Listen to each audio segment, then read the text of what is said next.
نیا پھر دن ہوا،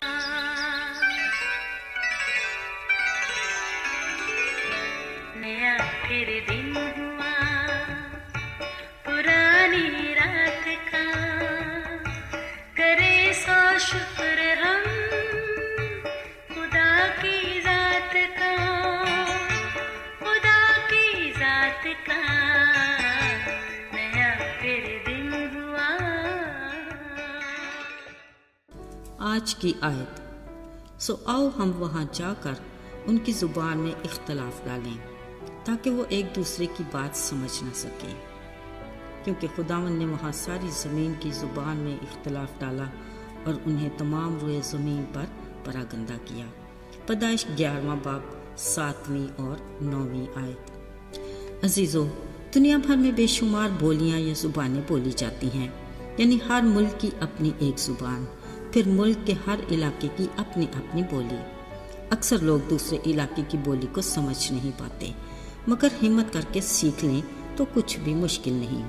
پر قدرت خدا کی دیکھیے، کوئی بچہ جہاں جنم لیتا ہے خود سے ہی ماحول کے مطابق وہاں کی بولی سیکھ لیتا ہے۔ گوگل کی تحقیق کے مطابق دنیا بھر میں 7000 سے زیادہ زبانیں بولی جاتی ہیں، جن میں انگریزی کو انٹرنیشنل لینگویج سمجھا جاتا ہے، جس کو تقریباً ہر کوئی بولتا اور سمجھ بھی لیتا ہے۔ دلچسپ بات یہ ہے کہ جانوروں اور پرندوں کے ماحول، ان کی حرکات و سکنات کی تحقیق کرنے والے ادارے بھی ان کی بولیاں بولنے اور سمجھنے میں سخت محنت کرتے ہیں، جن سے ان کے کام میں بھی مدد مل جاتی ہے، جو اصل میں ان کی تحقیق کی شرائط بھی ہوتی ہیں۔ اور ہاں، کچھ باذوق اور منچلے جوان بھی مشغلے اور شغل کے طور پر پرندوں جانوروں کی بولیاں سیکھ لیتے ہیں۔ دیکھا جائے تو یہ ایک غیر معمولی کام ہے جس کو بڑی مہارت سے کرتے ہیں، اور پھر جب کبھی انہیں اپنی اس صلاحیت کو دکھانے کا موقع ملتا ہے تو وہ خود بھی انجوائے کرتے اور لوگ بھی خوب لطف اٹھاتے اور داد دیتے ہیں۔ عزیزو، یاد رہے، زبانوں کی تاریخ بہت قدیم ہے۔ ظاہری بات ہے کہ انسان کی تحقیق کے وقت بھی کوئی تو زبان تھی جو آپس میں بات کرتے وقت بولی جاتی ہوگی۔ کلام مقدس میں اس دور کی کئی زبانوں کا ذکر ملتا ہے جو بولی جاتی تھیں، مثلاً عبرانی، لاطینی، یونانی، ارامی اور سنسکرت اور دیگر کئی اور مختلف زبانیں بولنے کا قصہ نوح کے دور میں پانی کے بڑے طوفان کے بعد کی بات ہے۔ نوح کی کشتی میں اس کے گھرانے کے علاوہ کوئی دوسرا نہیں تھا۔ ظاہر ہے ایک ہی خاندان کی ایک بولی ہوگی۔ طوفان کے بعد ان کو خدا نے برکت دی اور کہا، تم بارور ہو، بڑھو اور زمین پر خوب اپنی نسل بڑھاؤ اور بہت زیادہ ہو جاؤ۔ عزیز و طوفان کے بعد جو قومیں زمین پر جا بجا آباد ہوئیں وہ نوح کے بیٹوں کے خاندان ہی تھے۔ تب تمام دنیا میں ایک ہی زبان اور ایک ہی بولی بولی جاتی تھی۔ شروع میں یہ سب ملک سنار میں آباد ہوئے، یہیں سے نئی دنیا کا آغاز ہوا اور انہوں نے اپنے روزمرہ کے کاموں کا آغاز کیا۔ اب انہوں نے پتھروں کی جگہ اینٹ اور چونے کی جگہ گارے سے کام لینا شروع کیا۔ سو انہوں نے اینٹیں بنائیں اور انہیں آگ میں پکا کر خوب مضبوط کیا اور اسی سے اپنے شہر تعمیر کیے۔ یوں وقت گزرنے اور حالات بدلنے کے ساتھ رہن سہن میں جدت آئی اور اس کے ساتھ ان کی سوچوں اور خیالوں میں بھی کافی تبدیلی آئی۔ پھر ارادہ کیا کہ ایک ایسا برج بناتے ہیں جس کی چوٹی آسمان تک جا پہنچے تاکہ ہمارا نام ہو۔ بلا شبہ خالق خدا کو اپنے مخلوق کا بخوبی اندازہ تھا جب ہی اس نے طوفان کے بعد کہا کہ میں انسان کی وجہ سے زمین پر کوئی اور لعنت نہ لاؤں گا، کیونکہ اس کے دل کا خیال لڑک پن سے ہی برا ہے۔ اب بھی کچھ ایسے ہی حالات وقوع پذیر ہو رہے تھے کہ ایک برج بنائیں جس کی چوٹی آسمان تک پہنچے اور ہمارا نام ہو۔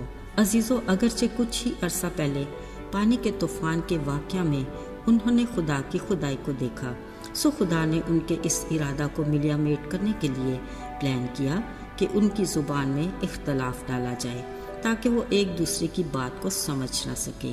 لہٰذا ایسا ہی ہوا اور ان کی بولی جانے والی ایک زبان میں ایسا اختلاف ہوا کہ وہ اپنے ارادے سے باز آئے اور تمام روئے زمین پر پراگندہ ہوئے، اور یہیں سے طرح طرح کی زبانیں اور بولیاں وجود میں آئیں جو خدا کی مرضی کے عین مطابق تھیں۔